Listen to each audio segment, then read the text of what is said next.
In the world of hip-hop, few rivalries have burned quite as intensely as the long-simmering feud between Drake and Kendrick Lamar. What began as a friendly collaboration between two rising stars has devolved into an all-out lyrical war, with each multi-platinum titan trading scathing diss tracks and airing out personal grievances for the entire world to dissect. The origins of the beef can be traced back over a decade to their earliest encounters. In 2011, the young Kendrick Lamar was handpicked by Drake to make a guest appearance on his blockbuster album Take Care. It was a cosign that elevated Lamar's profile and hinted at a fertile creative partnership between the two generational talents. That partnership appeared to blossom further in 2012, with Drake returning the feature by appearing on Lamar's major label debut Good Kid, MAAD City. They even united on the $sign AP Rocky Posse called F King Problems, showcasing a seemingly effortless camaraderie. But the first fissures in their relationship began to show just a year later when Lamar unleashed his searing guest verse on Big Sean's Control. In one of the most talked about hip-hop moments of the decade, the Compton MC issued an uncompromising challenge to his peers, including Drake. "I got love for you all, but I'm Trina Murder UNS." Lamar spat with a ferocity that stopped listeners in their tracks. "Trina, make sure your core fans never heard of you." While Drake played down the slight in interviews, dismissing it as nothing to revise my lifestyle for, Lamar appeared to double down on his antagonistic stance towards his former collaborator. At the 2013 BET Hip Hop Awards, he made thinly veiled jabs that seemed squarely aimed at Drake's pop crossover appeal and allegations of ghostwriting. For the next few years, the tension simmered beneath the surface as both artists ascended to even greater heights of commercial dominance and critical acclaim. Drake weathered his own high-profile feuds with Meek Mill and Pusha T, the latter of which infamously revealed that the Toronto rapper had secretly fathered a child. Meanwhile, Lamar cemented his status as one of the most vital voices of his generation, becoming just the first non-classical or jazz artist to win the Pulitzer Prize for his searing opus Damn.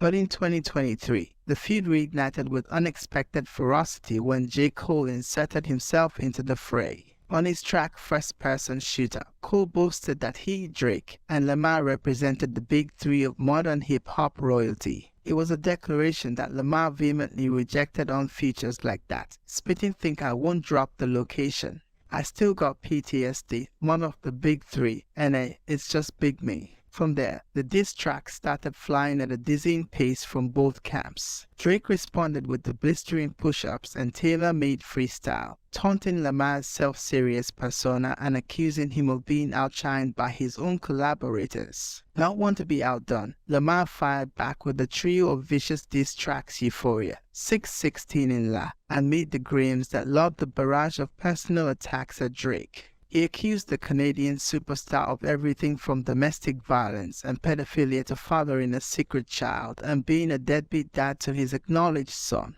Drake's retort on family matters was just as scathing, alleging that Lamar's own child was fathered by his close associate Dave Free, and that the Pulitzer winner had physically abused his fiancée Whitney Ford. As each successive diss track ratcheted up the vitriol and raised the stakes, the feud quickly spiraled out from a contained rap battle into a mainstream cultural phenomenon. Every new salvo set the internet ablaze with memes, think pieces, and hot takes from fans, pundits, and fellow artists alike. Rap's elder statesmen like Nas and Jay-Z weighed in, with Hov offering a quasi-endorsement of Drake's lyrical prowess. Kanye West, never one to shy away from controversy, even inserted himself into the fray with his own diss track taking aim at Lamar's weirdo persona. For many younger fans witnessing their first truly seismic rap beef unfold in real time, it was a visceral reminder of hip-hop's roots, as a blood sport of verbal pugilism.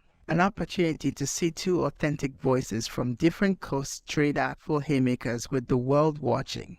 But the feud also carried far more sinister undercurrents, with allegations of criminal behavior like domestic violence, sexual assault, and child endangerment being carelessly weaponized as diss track fodder. What began as competitive posturing had mutated into a deeply personal war with potentially irreparable real-world consequences. It all culminated in a shocking act of violence when a member of Drake's security team at his Toronto mansion was shot in an incident that police have acknowledged could be connected to the escalating feud. In the aftermath, both rappers have been urged by friends, peers, and advocates to put down their proverbial pens before the situation devolves even further. Because for all the bravado and disrespect that fuels rap beefs, there's a line that perhaps should not be crossed when it comes to making allegations that could irreparably damage lives and legacies. As the dust continues to settle, it remains to be seen if this bitter feud will ultimately be remembered as an iconic clash between two hip-hop juggernauts stubbornly defending their respective crowns, or if it will go down as a regrettable low point where the art of battle rap devolved into the reckless flinging of potentially unforgivable mud.